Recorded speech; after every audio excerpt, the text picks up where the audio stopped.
Hey guys, welcome back to an interesting video on Wild Rift. So today we're back with our Jhin updated complete guide, of course, and of course also don't forget to check out Jin's basic guide for his skills leveling order, tips and tricks, as well as combos. So basically, the main change to Jhin is basically his rune. He basically now takes first strike. Now, you can of course still take fleet footwork, and your build can still be either this like crit build, or you can go for the lethality crit hybrid. Now personally, I like the lethality crit hybrid a lot because you get the best of both worlds. You get the lethality side of the pawn, where you of course get the early game kind of damage against squishies, and of course even late game you get more damage against squishies as well because of the lethality. But you also get the benefits of the crit side, which obviously comes a little bit later on. So, whereas with the crit side, you only get the benefits of the crit side. So really, it's kind of a bit of preference and a bit of like what kind of match do you, what kind of playstyle do you prefer, what kind of match do you have, that sort of deal. And of course, for Jin's boots, he can also go for either the lethality boots, or he can also go for the gluttonous greaves. So you can go for both ways. But of course, with the lethality build, I like going for the lethality boots because you get triple lethality items at the beginning, and then you can go into crit. So, obviously, first item you go for Youmuu's. Youmuu's is basically the best lethality item because it gives you like the most AD, ability haste, the most armor penetration, and of course you get that passive which allows you to get bonus attack speed and bonus movement speed, both. And the only time you ever want to go for a lethality item that's not Youmuu's Ghostblade is if you really need a Serpent's Fang. If you really need a Serpent's Fang, then go for it. Like if you're against multiple shields in the team, let's say you have like a Lux, a Shen, a Karma, or whatever, that kind of deal, then you know maybe you could go for a Serpent's Fang. But overall, Ghostblade, it just gives you so much more damage. So Boots of Dynamism of course gives you AD, movement speed, and of course the 8 armor penetration. Then Collector, which is one of the best places I think you can build Collector, because this is what Collector is meant for. It gives you both crit and AD. So of course, not crit and AD, crit and lethality. So it gives you 10 lethality. Of course, gives you AD crit, and of course the passive, the satisfying passive that everybody likes. But of course, main point here is it gives you crit and gives you lethality, which allows you to possibly hit 100% crit. So next logical item is going to be IE. IE of course gives you the huge boost of crit damage as well as AD. And then to get 100% crit, we need to go for LDR to give us the crit together with the armor penetration. And finally, you top it off with a Bloodthirster for the AD and for the lifesteal. You can also go for Shield Bow if you prefer that, but I normally like to go for Bloodthirster for Jhin. Now, you could also swap out LDR for the Maul Reminder if you need it, because some matches that that Grievous Wounds is just critical, and you know you can't go without it, so sometimes you can just go for that instead. Now for the runes, First Strike. Now why is First Strike good on Jhin? Well, basically Jhin has really only 3 viable rune options. First one is Electrocute, and I really don't like Electrocute Jhin, but I have seen a lot of people actually taking Electrocute Jhin, because like if you like auto Q W, or like you know you auto Q, you can proc Electrocute for some burst damage, and it can work in certain lanes, and it can help you snowball, which, as I said, the rune does work, but I don't really like it because Jhin attacks so slow. And if you want to go for Electrocute on Jhin, there's so many other like ADCs and champs you can go for Electrocute on as well, which doesn't really make sense. Now your 2 other options are going to be First Strike and Fleet Footwork, both of which I think are good. So just because First Strike is here now doesn't mean you forget about Fleet Footwork. Fleet Footwork, the healing and like the mobility you get from it is still incredibly good, and it's still a really good rune. But First Strike of course gives you so much more damage and so much more gold, and I mean, it's pretty much the only rune that actually gives you gold, but it gives you gold and gives you so much more damage, so I love taking First Strike on Jhin. The only real issue with First Strike is against certain matchups, it's really difficult to proc First Strike, and you guys will see that in the gameplay later, where we actually play against a MF, and I think it was a Lux or something like that, but basically they're just, I think it was a Karma, but basically like it's really difficult to get First Strike procced against them, because they're always getting First Strike procced against you.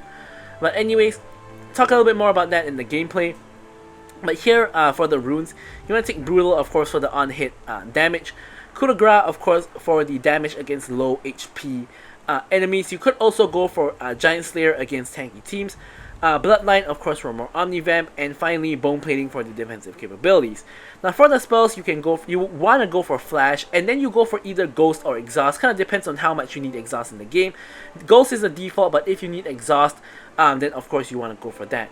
But with all that said, let's jump into talking about our gameplay. Okay, so on to the gameplay.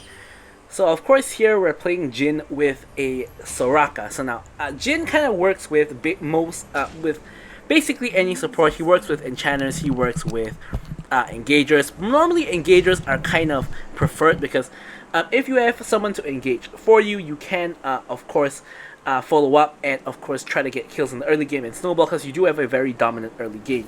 Here Karma just space checks the bush very randomly, and we're just gonna get off a little bit of first strike damage. See, we got 13 gold there, but yeah. So basically, whether you have enchanters or engagers is gonna work the same. And here you can see the kind of issue with first strike. So we do have first strike in this game. Both Karma and MF both have first strike as well. So really, it's gonna be a fight on who can proc first strike first, slash deny their enemies first strike. So here, the issue with Jhin is that he really doesn't have an easy way to proc first strike. His easiest way to proc first strike is to hit his W, but you never want to start off a combo with W because you're losing out on the root, and you also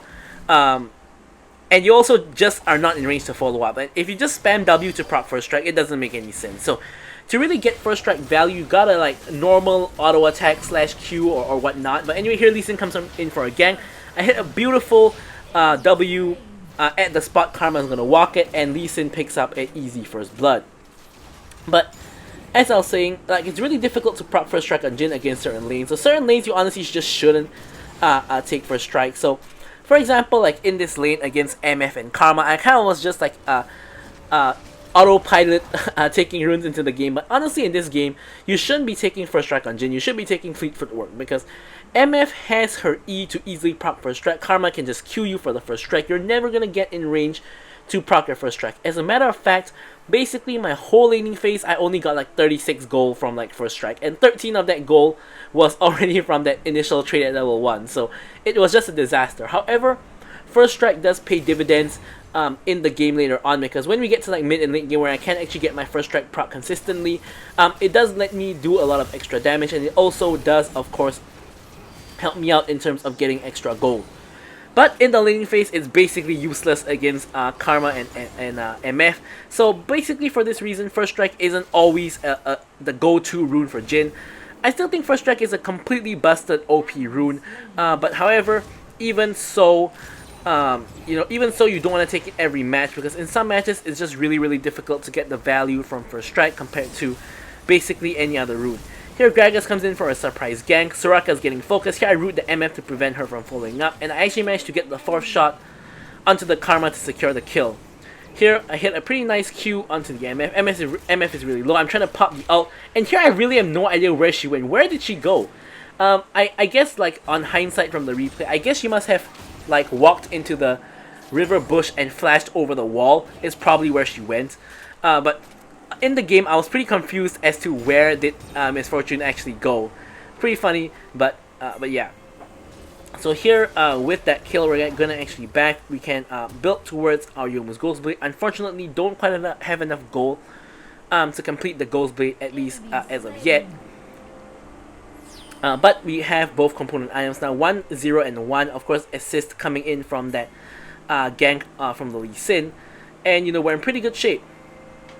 Karma already has 2 deaths, and Miss Fortune is building the Mana Mune, so she will do a little bit less damage than if she built like a crit item or a deli item, so she will take a little bit of time to scale up. Of course, MF still does a lot of damage in lane, so there's nothing to scoff at all. Here we're just basically maintaining our distance, trying to clear waves, and we're trying to get a first strike proc. But you can see here that MFQ and MF E pretty much is gonna easily proc first strike all the time, and I pretty much just can't proc my own first strike, which is kind of a disaster. But as I said, we're pretty much gonna get no first strike value in the laning phase. We're gonna have to wait until like mid game to get the first strike value, which is gonna happen sooner or later. So even in games where first strike kind of sucks for a lane, it's still gonna help you in the mid to late game. But just that you lose so much value in the laning phase. You basically have no keystone from the laning phase, which is which is pretty horrible. Here, we get enough gold to actually get our Youmuu's Ghost Blade, so we're gonna back and pick up the Ghost Blade itself, and just wait a little bit for the boots, and we are able to secure ourselves the boots of speed as well, and we're gonna hit back into the lane. So here, the first dragon is about to spawn, so we are of course aware of that. So we want to just quickly push out this wave and rotate to the dragon. I actually get first strike value off of a trap, I believe. So that's pretty nice. So here we're gonna just use full combo on Jhin to just clear out the minion wave. MF pops an E on me, but doesn't really matter. Here Lee Sin is of course in the area. Plop down the control ward to prevent any enemy vision. Lee Sin sweepers at the same time as well, so enemy team can't see anything. Here Gragas is already kind of in range in the pit. I tried to root him, but I end up rooting MF instead. Thankfully Lee Sin does secure the dragon, pop the ghost to kite away from the Karma ulti. Here I get bombed in by Gragas ult, but MF does end up dying, Karma ends up dying as well. Here we secure the kill onto the Gragas, and we're gonna work onto the Shen next, who manages to kill the Soraka. Lee Sin picks up the kill, and overall we're in really good shape. We're 2-0-4. Here off of that, we're also gonna quickly just clear out this wave and perhaps get some tower plates. Jhin does a lot of tower damage, as you can see. I'm gonna quickly secure one tower plate here, get the 4th shot for another huge 167 damage, secure another tower plate, and MF is back. So now we're gonna have to quickly back off. Letting MF use E on me to proc her first strike isn't really bad if you can just walk away afterwards, like what I did right here, because the E doesn't really give MF a lot of damage or gold from the first strike, so it's kind of a waste of her first strike as well. Here we're able to complete the Boots of Dynamism, which gives us the additional lethality, and we're now gonna of course build towards our collector. So here, walking back into lane, just plopping down a trap, of course, for the vision purposes. And here, Herald is the next objective up. So obviously, not obviously, but most likely, both teams are gonna go to Herald. Here, in the meantime, I'm gonna just continue working on the tower. We do get another solo tower plate goal before Soraka comes in, and here we're gonna try to focus down the tower. We also get another plate here shared with the Soraka, so quite a big injection of gold for me. But you can see, despite that, Ahri is actually really fed as well. She's also like about the same goal as me. Lee Sin's also doing really well. Of course, it's really good that my team is doing really well. Nasus, though, is the most fed guy in the whole game. 3-0-2, super duper fed. Really tanky, does decent amount of damage as well. So here I'm gonna do a little bit of a trick. I'm gonna just wait here in the bush and see if MF walks close enough. Here she does. I managed to get my first strike, root her down, auto. She flashes away. I flash forward to follow and get down the auto for a cheeky solo kill on the MF, who probably thought that I recalled or something like that. And off of that kill, we get a free wave, and we're also gonna get this tower, especially because tower platings fell. So tower is super duper squishy. We do manage to pick that up. On our way out, we're gonna also just get a kill on the ward. So I kind of love that kill where we just hid in the bush, and MF was cocky enough to walk close enough for us to get that free first strike value, and she just queued the minions as well, so she didn't have the Q to trade damage with us, and we just bursted her down using that first strike. Of course, with any first strike champ, you of course always get that insane burst whenever you proc that first strike. So here, huge fight happening in the mid lane. I'm trying to follow and help my team. I shot right on time for the damage, and I'm able to secure the kill onto Gragas, as well as securing the shutdown onto the Nasus, which is huge, because the 303 Nasus worth 500 gold. Here I get the root to help Lee Sin follow up and get the kill. Unfortunately, Lee Sin does not get the kill, but Ahri instead dashes in to get the kill. I actually left that kill for Lee Sin on purpose because I didn't walk over, but Lee Sin kind of just needed to exit the tower to prevent himself from dying to the turret, and ends up being a bit of a miscommunication, and me and Ahri both end up committing to the kill, so I didn't actually have to ult there. In the meantime, even though we nearly secure mid lane inhib, bot and top lane have huge waves that have accumulated up, so me and Ahri are quickly gonna rotate over and quickly go ahead and secure all this free farm, not let it go to waste on the tower. Next dragon is coming up in 40 seconds. So we do want to push out our lanes and get ready to, of course, go for the dragon fight. In the meanwhile, though, since I have a little bit of downtime, I'm just going to go ahead and farm up the jungle.